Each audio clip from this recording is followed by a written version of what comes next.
Hello and welcome to the Green Profit Academy Pros Podcast. This show digs into the challenges in growing a lawn care and landscape business while maximizing your profit. I'm Christeen Era. And I'm Steve Bousquet. We are the green industry experts in profit, growth, and leadership. Hello there and welcome back to another amazing episode of the Green Profit Academy Pros Podcast. Today we have a returning guest on the show, Jack Jostes. He's an industry leader, professional speaker, and author of 2 books, The Tree of Good Fortune, The Landscaper's Guide to Modern Sales and Marketing, and Get Found Online, a local business owner's guide to digital marketing.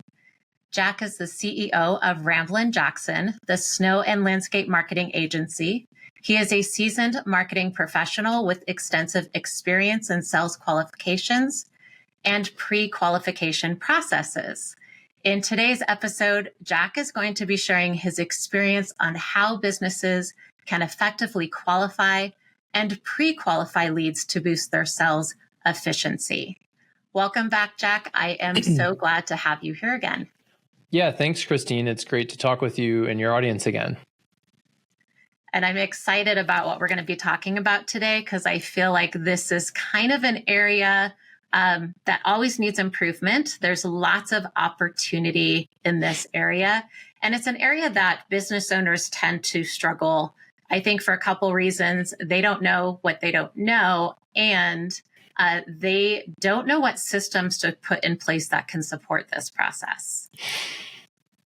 Yeah, I think you're right. I think people don't know what they don't know. And if they don't have the systems in place for qualifying leads, when they add employees who are talking with customers, the issue only gets worse. You know, when you have a lack of clarity around who your hell yes customer is and who is a good fit and who isn't a good fit, it has significant financial impacts on the business, from taking on projects that you're not qualified for, or undercharging, or being spread too thin so that way you can't take on the right customers. And it's something that every business needs to do, whether it's your business or my business or a landscape business. And I'm excited to talk to you about this today. Yeah, and something that you mentioned, just in case our audience hasn't had the opportunity to connect with you yet, you mentioned a hell yeah customer. Can you tell us a little bit more about what that is? Yeah, so one of the concepts behind my book, Tree of Good Fortune, is hell yes customer. And that's when the phone rings or you get a lead through your website or a referral. When you're talking with them, you're talking to a potential customer and it's a hell yes, this is a project that we can do really well, we can do it profitably, and we're excited to do it. It's in our service area, it's for our core skills. And hell yes customer is the foundation of all sales and marketing, because without a clear picture of who we are marketing to and who we are selling to, we start getting really vague in our marketing. We get boring, and in our selling, we take on everyone, and that can cause a lot of problems. So I believe that hell yes customer is the key to running a profitable and enjoyable enterprise. And that's the overall goal, is to, through our marketing process and our sales process, is to attract those people and filter out the people that don't stand in that area. Mm-hmm. Great. So with the sales qualification process, why is it important to a business specifically? Well, one of the things that I hear in particular in the green industry, and I've been working with the green industry for over 10 years now, is challenges around hiring people and retaining people. And I know that that's a challenge on the field staff side, from the labor side. It's also a challenge on the office side, and in particular, the client-facing positions like a foreman or a project manager, or if you're doing commercial sales, an account manager. And when you don't have a clear hell yes customer, it makes all of those jobs a lot harder and more stressful for those employees, which means they're more likely to quit. As an example, if I were an account manager doing sales at a landscape company and I was running around like a chicken with my head cut off, talking to all different types of leads and not closing very many of them, and my personal income was low, I may be likely to quit and find a better job for a company. Whereas if a company had a clear hell yes customer, I'm just going to use HOAs as an example. I have a client whose hell yes customer is HOAs with over 100 units. So that's their hell yes customer, and it's in a specific geographic market. So if I'm the account manager and I know that my company has a clear hell yes customer, I could do outbound marketing. I would know that I could prospect and find HOA properties in this service area that have more than 100 units. And I would, this particular client has their marketing, then their website is all about, we do landscape maintenance for HOAs.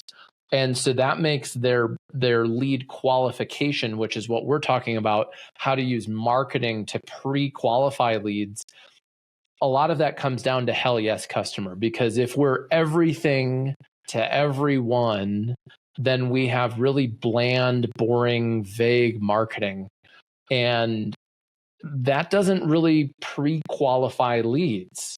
Whereas if our marketing is, hey, we specialize in this type of landscape service for this type of customer, when that customer gets there, they're like, oh, great, they specialize in what I do.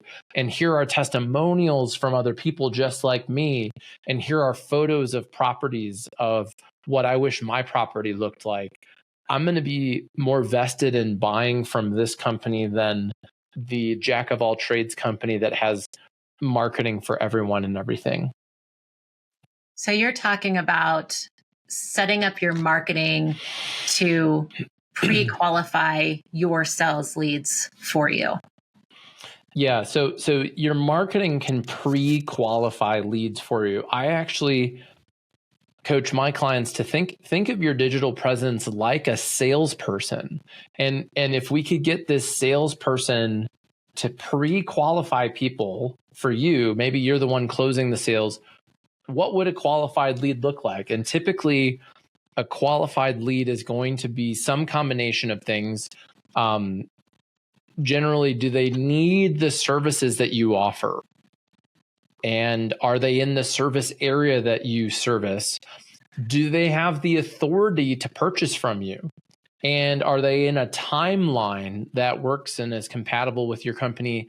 And a key piece is budget. Do they have the budget for the services for you to come and perform in that timeline?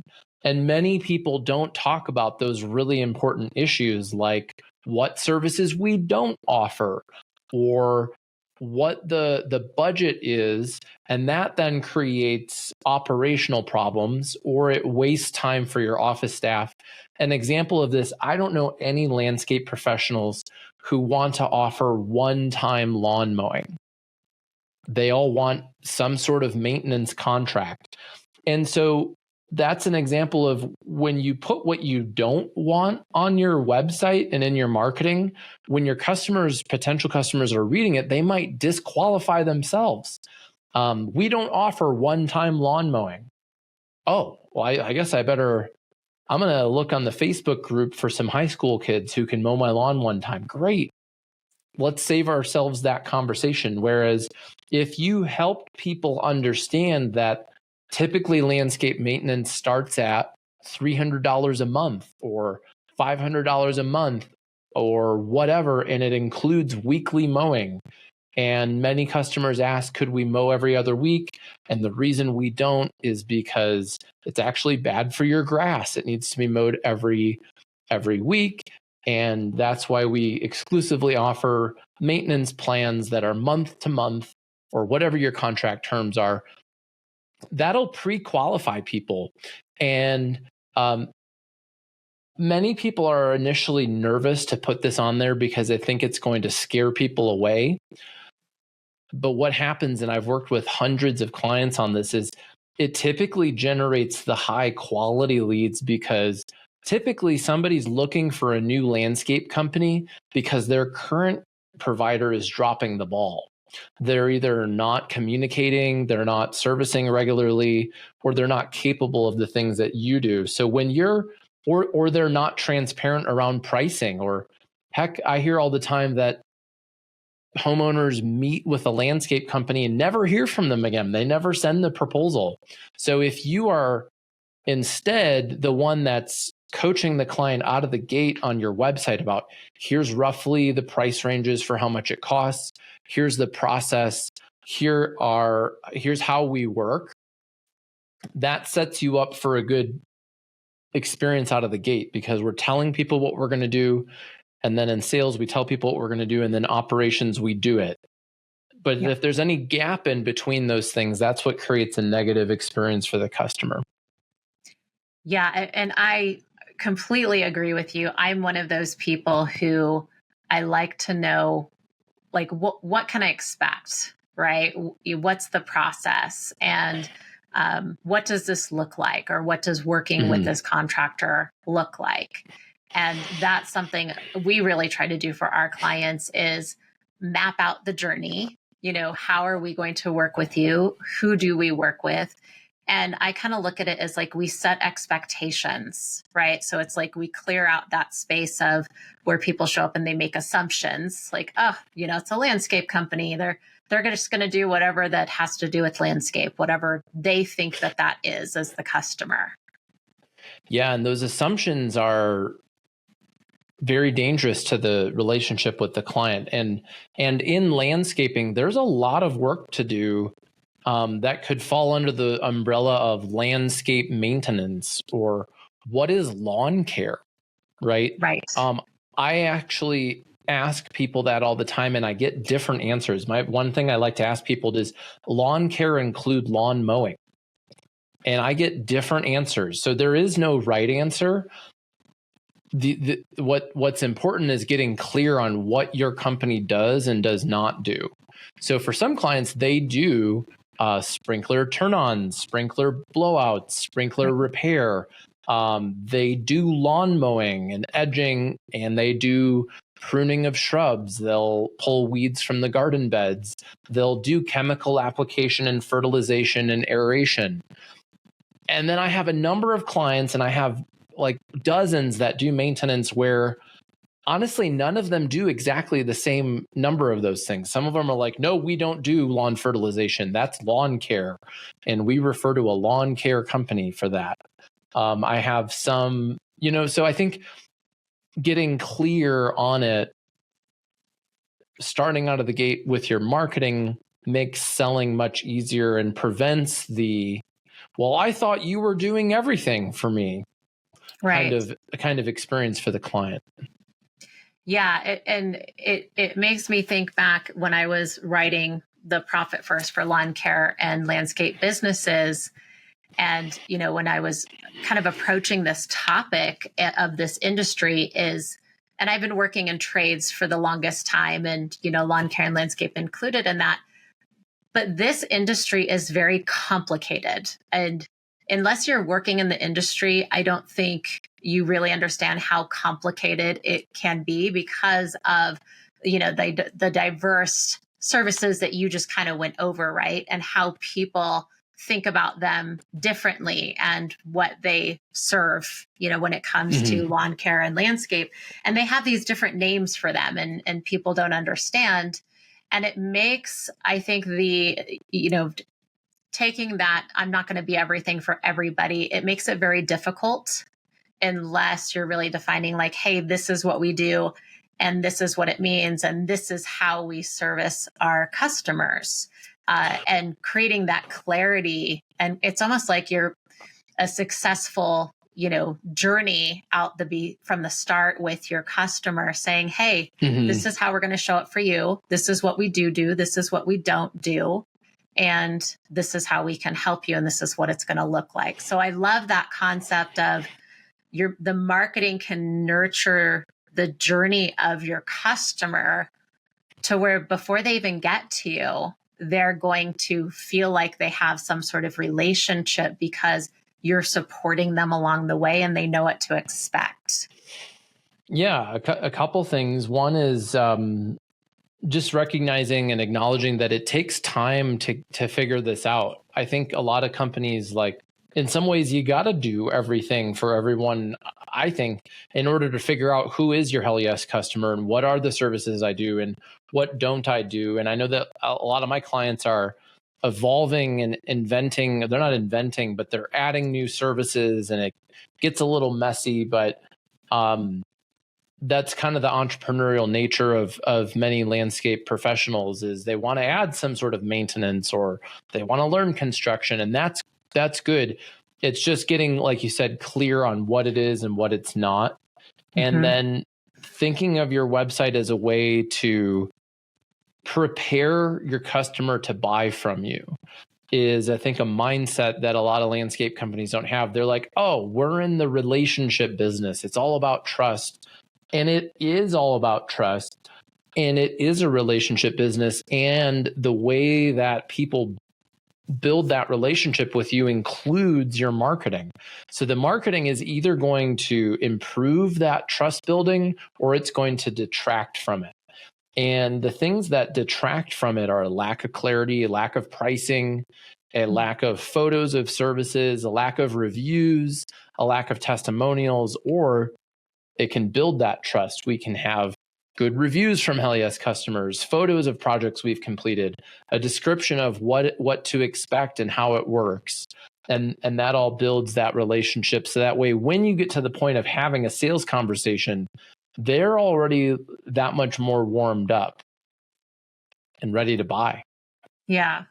And I think too, it really positions somebody who is out there building their website, showing their services, how they service customers, all those things that you just shared.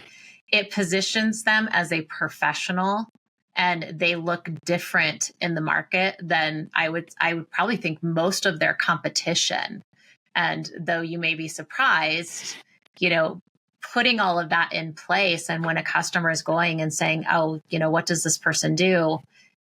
I would think it would be extremely impressive to a customer to say, hey, this is exactly what we do. This is how we do it. Here's what our customers say about it. And it would make it okay for me as a buyer, to where I'm like, ooh, they don't do that. I do want that, but they don't do that, but they do this really well. And I also want this. So I specifically want to work with this company. So I think that could be an attractor as well to really position yourself as the professional in the market. Well, especially remembering that many people are coming to you because the last company dropped the ball. And when the last company has now they might be buying landscape services, and there's a whole bunch of them. Are they maintenance? Is this a construction? Is this a design build project? Is this snow clearing? There are a number of reasons why they might be in the market. Maybe they've bought a new home, or they're a few years into their home and they don't like the landscape anymore, or maybe the current people are just dropping the ball. And in any one of those, they're going to want to research you. And essentially, we're teaching them how to buy. We're in our marketing, we can show them how to become a good customer by following the process and outlining the process. And that all starts again with having a clear picture of who do you actually want to buy from you. And one of the ways that I recommend figuring this out is partly looking at your financial data. So if you are using QuickBooks Online, you could run a sales by customer report, or ideally a profit and loss by customer report, and start looking for trends. If you're using your time tracking and your different departments, if you can look at, profit and loss by department. Is it maintenance versus construction or fertilization? And really look at that. And many companies don't ever look at that. They just think, oh, this company, we know that this company's paying us a lot, and we think that's what we want more of, but maybe you're spending too much time and materials on it and it's actually not profitable. I think a lot of people get hung up on selling bigger projects when they may not really need bigger projects. Maybe it's the right kind of project. So as an example, I was meeting with somebody who they're a design build firm. That's all they do is design build construction. And they were telling me, I'm like, well, so who is your hell yes customer? Like, how much do they spend? And they're like, well, we can do these projects that are $200,000, $300,000, and they take months and months and months. They tie up my staff. We get stuck with permitting and all of this stuff. And we actually don't really like doing them. And the client got interrupted during the conversation with me with like an urgent problem phone call for one of these big projects. He said, you know what, actually my hell yes customer is probably a $50,000 to $75,000 project. We can get those done faster. And I said, and I'm like, well, tell me more about the big ones that cause problems. He's like, oh, they typically have roof structures and pools and water features, and we need to coordinate an electrician and gas and utilities and all of these things. I'm like, let's look at your website together. And guess what was all over the homepage? It was all the biggest, most beautiful projects, and they were big and beautiful, but they were projects with roofing structures and gas fire pits and electrical and water features and pools. And so that's just an example of the problem he's experiencing is the stress of managing this and putting out fires and having to do free work for people because they misquoted things is a result of sales and marketing. So his marketing is showing people, we do these big projects, we do this. And then he's getting leads for this and selling them and then enjoying the stress of serving them. Right. And so I was like, well, let's put instead the smaller projects. For him, smaller was 50 to 75. Some of my clients do $5,000 projects. It's not about like the number. It's more of what is your hell yes customer. And we don't want to get too distracted by bigger if that's not what we really want. Yeah. And this really kind of falls into and aligns with the concepts that we've talked about around profit first. And I talk about finding your profit center in your business. And this is what the profit center is in your business. It's that, hell yes customer. It's that right project size. It's what you are really good at. And those are typically the profit centers in the business. And, just becoming a specialist in that area. And it sounds like the customer you were working with, they were attracting what they're putting out there. Yeah. And they just had to put something else out there, but they had to be aware of what they needed to change in order to change it. Well, and it's in some ways it's not necessarily like a moving target month to month, but I'd say year to year, and certainly over a 3 to 5 year period, your hell yes customer may change. Another, opposite story was I had a client who was now capable of those $200,000 projects. And that's really what he wanted, like starting at $75,000. But he was getting leads for walkways and like small front yard enhancements and stuff like that. And so we started looking at his Yelp and his Google and Facebook and his homepage. And he had photos of front yards, walkways, and there was even a discount. He forgot about this, but at one time he made a graphic. It was a photo of a walkway, and he had, I can't remember exact offer, but he had some sort of discount offer for walkways. And it was literally 10 years old. So he had photos that were 10 years old with a 10-year-old offer. And he was frustrated because he was getting like discount shoppers calling him. And so I call this pruning. So part of this is like audience listening, like you could do this weekend. Google yourself. If you haven't done this, click on your Google listing, your Google business profile, look at your photos. And this is where I call it the hell yes photo test. Is it a hell yes, I want this type of project, or is it a no? And if there are any no's in there, just prune them, remove them, get them out of there. And we always want to be putting new photos out on our website, Google listing, Yelp, Houzz, Facebook, Instagram of what we want now. And then we want to remove things that are old. And this kind of reminds me of my wife getting me to part ways with like old clothes or like old stuff that has like sentimental value. And sometimes she's like, well, why don't you take a picture of it and frame it if it's so important? And some things I'm like, yeah, I do need that. And then other things I'm like, this is just old stuff that I should totally donate because I don't need it anymore. So it's the same thing with your photos because it's just clutter online, and then it generates old leads. Yeah, and what message is it sending, right? Like, are you really ever going to wear those old, parachute pants from high school, right? Like, no, you're not. If I had parachute pants, I would find a reason to wear them again, but I don't have them. But yeah, exactly. Same thing with your marketing. But back to, so this is all related to this overarching topic of pre-qualifying leads with marketing. Part of it's visual. Are we showing them what we can do, what we want to be doing for them? Are we showing them with our imagery? This is so important. I can't understate this. I work with somebody else. They're in what I'd call a fiercely competitive market. I've now started grading markets for people. And as an example, they're in Philadelphia. Philadelphia is an old market. It's established.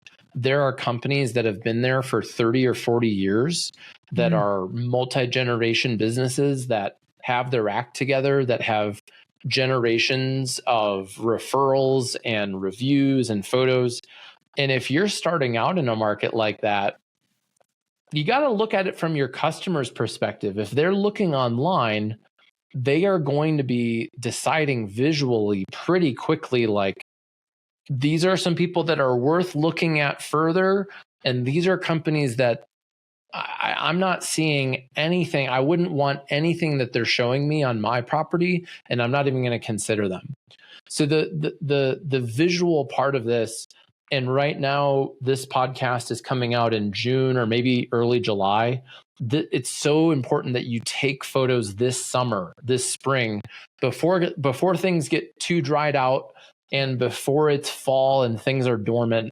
We want to show people, if we do maintenance photos of, here's what a well-maintained landscape looks like, right? Because a lot of people say we want more maintenance, but when you look at the photos of maintenance, it's like a blurry iPhone photo of like a sweaty guy on a lawnmower.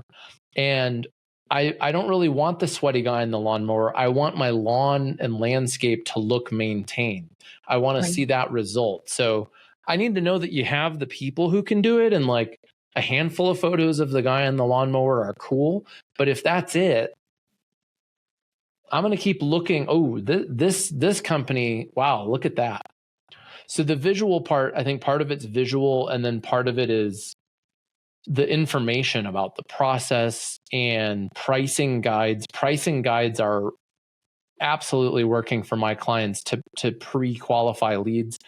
The other thing about qualification is eventually someone is going to need to talk to the potential customer. And that could be the owner. And you're probably really good at selling if you're the owner. But chances are you have office staff. You have somebody answering your phone or calling leads back. And one challenge I see with qualification is if the person answering the phone or calling those leads back doesn't have a clear idea of who is a good fit for the company, and even some basic questions to ask to determine that, they're just going to let all those leads come through and get on the calendar for a senior level person. And that's another area where if you have a pricing guide on your website, I try and get people to have that person doing that first phone call to at least get a budget bracket. Something like, hey, thanks so much. Have you had a chance to check out our pricing guide on our website? Okay, great. As a reminder, we typically don't do one-time mowing. We do landscape maintenance, and it starts at $300. Some of our bigger properties are up to $5,000, but that's unusual. I just want to let you know we can manage those larger ones, but is landscape maintenance in that price range around what you were thinking? Oh no, we need our lawn mowed one time for $30. Can you guys do it? Like, great. Hey, thanks so much. We're not able to help you with that. Or, yeah, that is about what we thought. We read it on the website. It's more than our current people, but they're not showing up on time. Right. So that's again how that can make the office person's job easier if they're not having to do all of the sales qualification, but they're more referencing a pricing guide on the website or things on there. Core Growth Strategies provides business growth management solutions through cloud accounting, bookkeeping, and strategic business consulting programs. Our team works with small businesses in lawn care and landscape and trade industries throughout the U.S. We increase our clients' business acumen by creating business performance transparency through financials and strategic advisement based on industry best practices and benchmarks. Our experienced team provides support, guidance, and coaching, thereby allowing our clients to connect with viable data and discover their own solutions. Core Growth Strategies programs and services are designed to get your business from where it is now to where you have always dreamed it to be. Visit us today at coregrowthstrategies.com and follow us on Facebook, Instagram, or LinkedIn. Don't miss our exclusive limited time podcast special.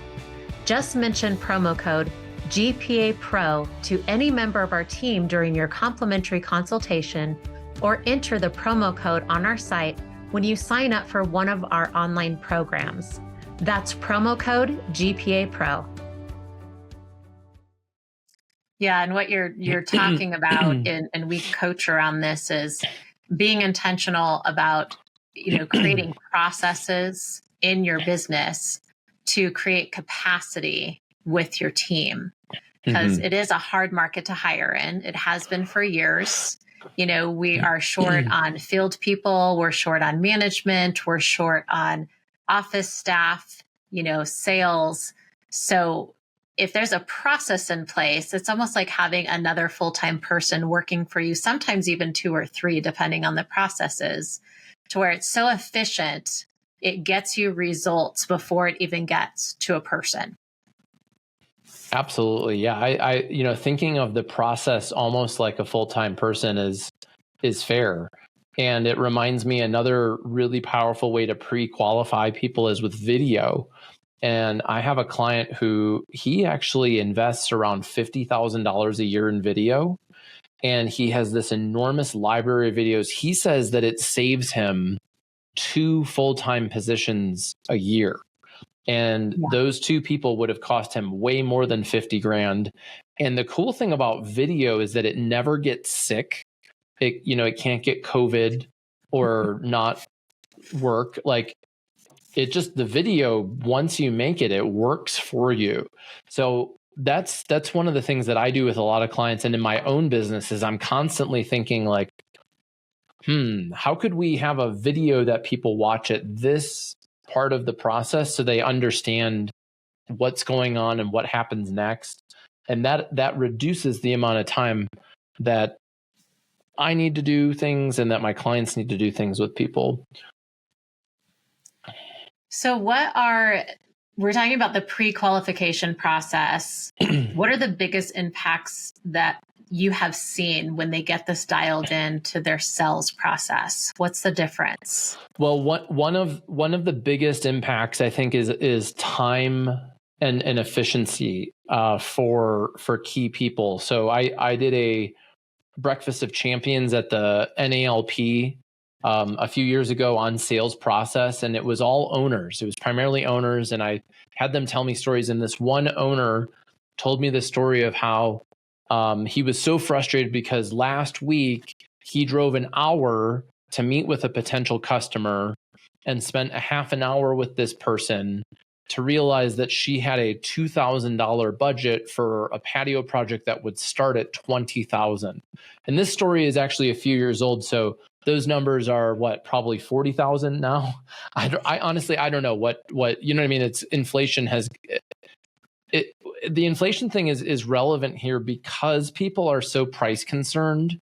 The sooner we talk about budget with them, the less anxious they're going to be, the more likely they're going to actually figure out what they can afford, because many people don't understand. But, so this guy spent like 2.5 or 3 hours driving to meet with someone. And it was partly because the office isn't doing any qualification. And so this goes back to the very simple definition of hell yes customer that I have of the services, the service area, the budget ballpark. Those are things that I think you can get clear on that first call. Hey, before we schedule an initial meeting with Terry, our lead designer and the owner of the company, can I ask you a few questions? Can you remind me what zip code are you in? And I would literally give them zip codes that are a yes or a no. Yes. And for some people, there are zip codes that are a maybe for the right budget. Right. And then I absolutely love that. And I want to jump in on this because it has come up so many times, right? To where it's like there's outliers in that come up as sales, and they don't look at the lost opportunity cost. These business owners, they say yes. And we have to ask, well, if you're saying yes to that customer who's not on your route, who lives in the next township or city, and because maybe you know him or he's a friend or a friend of a friend or whatever, what are you saying no to? What opportunities? How much is it going to cost you to have a guy drive out there, service this customer on a regular basis and drive back? How much more revenue could they be producing for you? And it ties back to, as well as you're talking about the business owner, the sales manager, the designer, any of those people, how much lost opportunity cost is going to add up over a year, 2 years, 3 years, 5 years, because you don't have this pre-qualification in place that leads to that sales qualification process. Yeah, the opportunity cost and the stress of it, and then thinking again back to the biggest problem of employee retention. I don't know, if you're sending a salesperson out to drive for that long for a project, they're not going to have any chance of closing. So I guess just kind of a tactical thing, and many companies already do this, but before you go out, at least having an initial phone call where you're getting through some of these things, and maybe your front desk person isn't the best at qualifying. At least I have my clients build in a phone call before you go out to someone's property. And that could sound something like, great, Terry's going to give you a call to confirm some details with you before we come out to your property. And then Terry needs to be ready to tell people, hey, thanks so much. Currently our pricing starts at $20,000 for a project like this. What I'm hearing is you're anticipating closer to 2, and maybe it makes sense to wait till next year or something like that. Does it make sense for us to even meet now? And this lady probably would have said, no, there's no way I would ever spend 20. Right? Yeah. Yeah. It saves everyone a lot of time, and the customer. I think the other thing that business owners don't think about is it's respecting your time and theirs. Right. Well, so that's what our next webinar is about, is how to say no to clients without being a jerk. Because the reason many landscape companies don't do this is they're afraid that they are letting the customer down or whatever. But I don't know about you, when I have an appointment with a contractor or somebody at my house, I need to be there. And now I can't really plan work stuff around that time. And I've got to make sure my kids aren't going to come and interrupt. And there's a lot of stuff that goes into being ready for that meeting.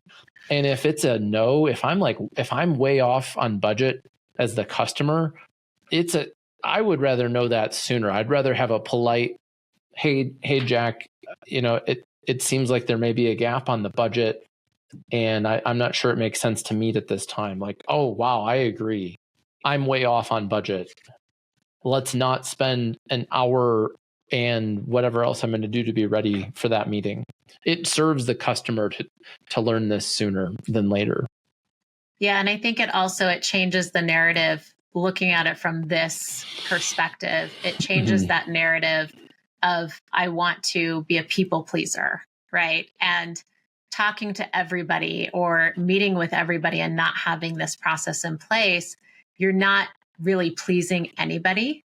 There's going to be a lot of disappointment. So, and I've also talked with customers, clients, to where they're going, well, I don't know how to change my prices, or how do we say no, or how do we say we won't do that, or I feel so obligated, and what are they going to think of me? So there's a lot of kind of these, our own ideas and assumptions that we create. And until we find an alternative solution, it's really hard for us to navigate those waters and figure out like what's the right thing to say. How do we say it? What do we say yes to? What do we say no to? What do those people look like, and what do those services look like? Yeah, there's a lot there, and it all starts with getting clear on what do you want, and sometimes figuring out what you want is hard. Yeah, absolutely. And I've been on some of your other webinars, Jack, and you've done such a great job at walking people through this process and helping them understand, what is the right business model for you, and how can we set it up to attract those people to those services. And, I think about it with marketing, it's an investment that you're going to get a return on. And just think about all the time lost as a business owner between you and your team trying to qualify or meet with those people who you shouldn't even be talking to. It would probably pay for your marketing, within the year, within 2 years, and continue to pay it forward. Yeah, the cost of it is real, especially when you have employees. I remember I had a client who was literally closing 1 out of 20 proposals, and I said, "Are you making these, or are you paying anyone to help you?" He said, "No, I've got an employee who spends 10 to 12 hours on each of them." And I said, "Well, how much do you pay that person per hour?" And we did, I'm not going to share what it was on the podcast, but we did some rough back of the napkin math. And he realized, wow, like this is actually costing me a lot of money. And what if, and then, we got him to get to 1 out of 5. So and part of it was saying no to the 15 other leads that were coming in. And it was largely around asking like, hey, can you tell me about your decision process for who you're going to hire? How are you planning to decide?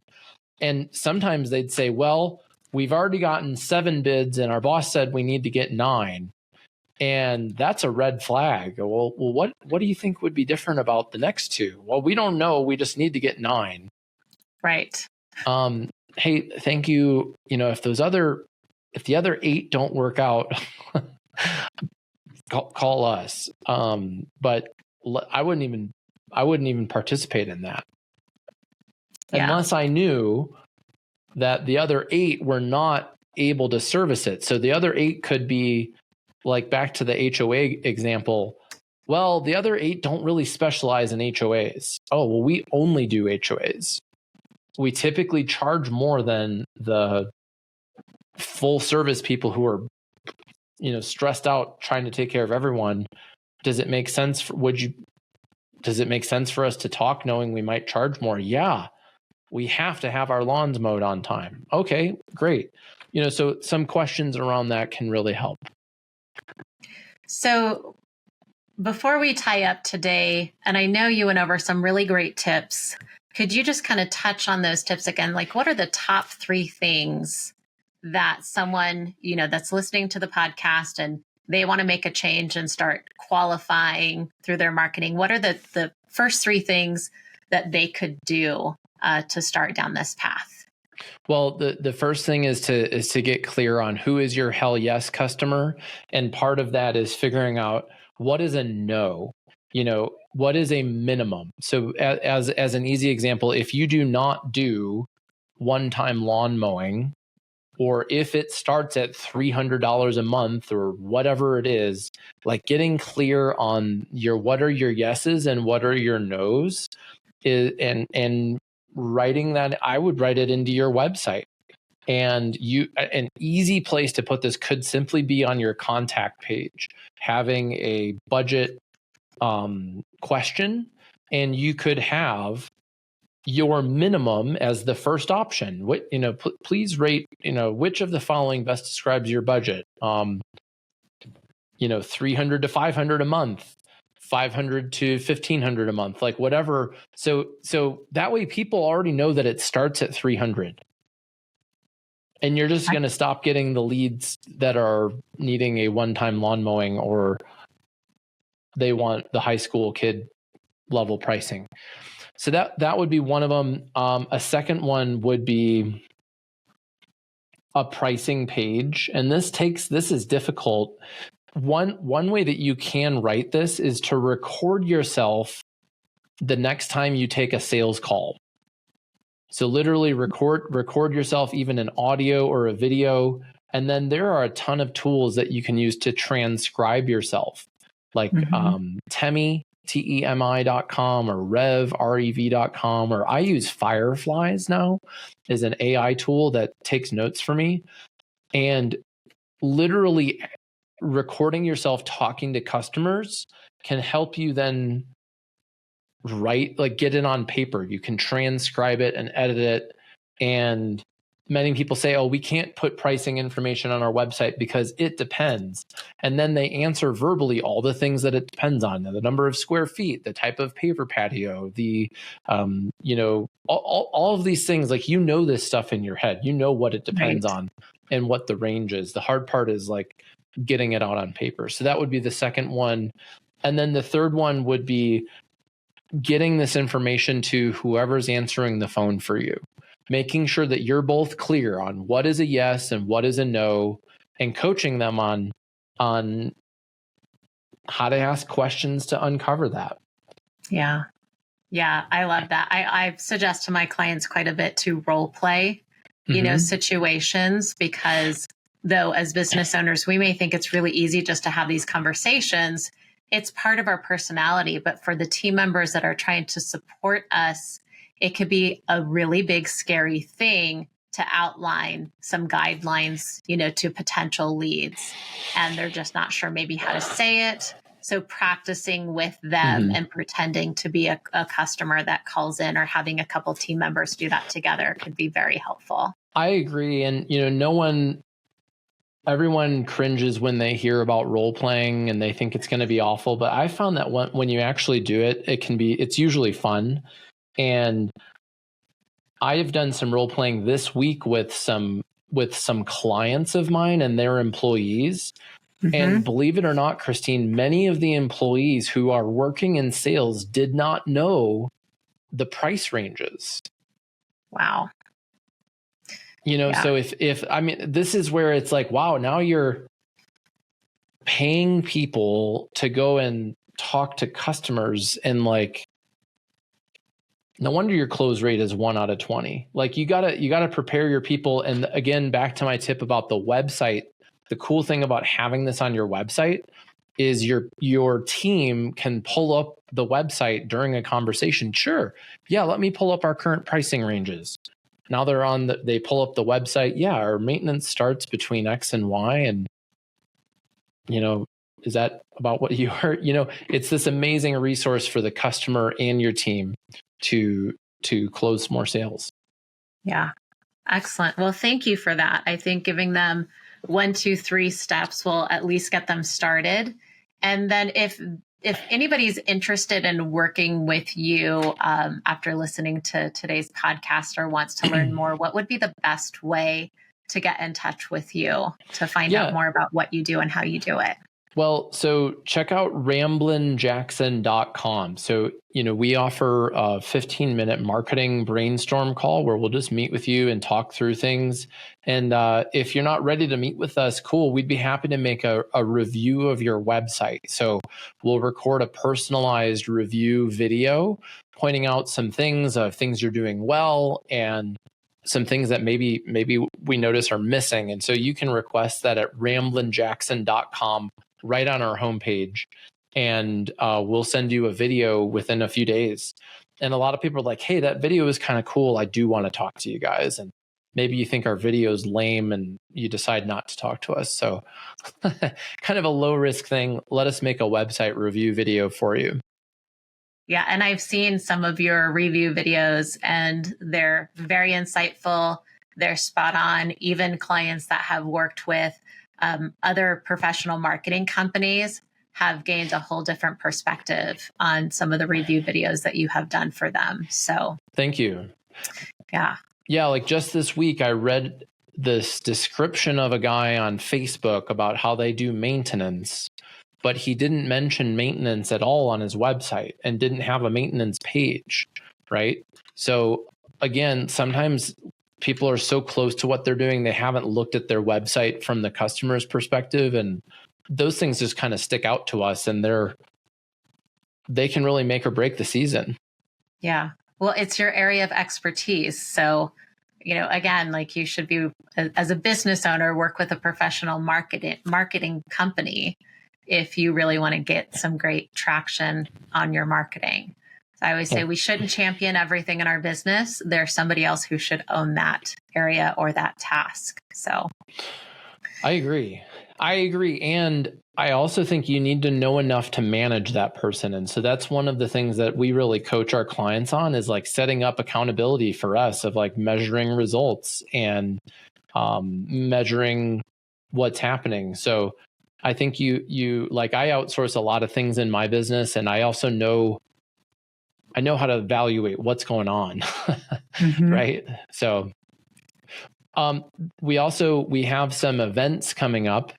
Does it make sense for us to share that with the audience? Yeah, absolutely. I think our listeners would be extremely interested in joining us on our upcoming webinars that we have. Good. Well, so I'm excited to be a guest on your webinar on Thursday, July 11th. I'll be sharing how to say no to clients without being a jerk. So this is where we're going to, take it a step further. Today we talked about pre-qualifying leads with our marketing, and I will touch on some of that in the webinar again, but we're going to talk more specifically about like once we're actually on the phone with a potential customer and we're clear who our Hell Yes customer is, how do we say yes to the right people? And then how do we politely decline clients who are not a good fit without being a jerk? And this has a number of sales and operational impacts. And it's something that every company needs to learn how to do. And it's uncomfortable. It's uncomfortable for employees. Maybe they don't know who you want them to turn away and they feel embarrassed saying it. So we're going to teach people actual scripting, things that you can say to politely turn away people who are not a fit for your landscape company. Excellent. Yeah, that is definitely going to be a valuable conversation.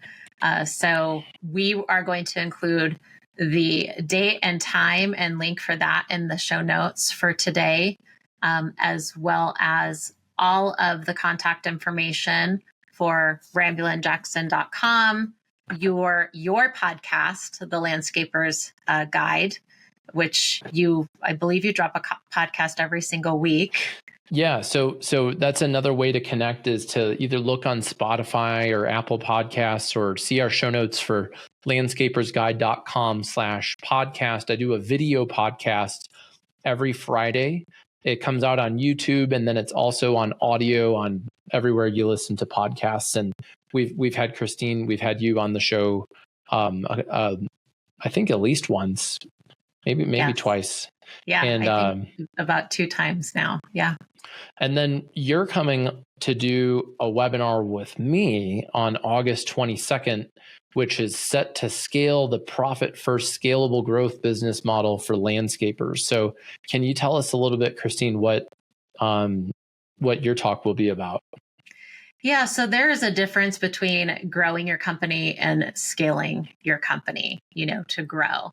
So I'm going to be diving into, what's the difference between scaling your business and growing your business, what that means, how it can impact your profit, and also give you a guideline on how to scale your business based off of your business model, where you're at right now with your revenue tier, what spend you should have in different areas of your company, from your field labor to your equipment, based off of your business model. So we're going to talk about that on your podcast or on your webinar.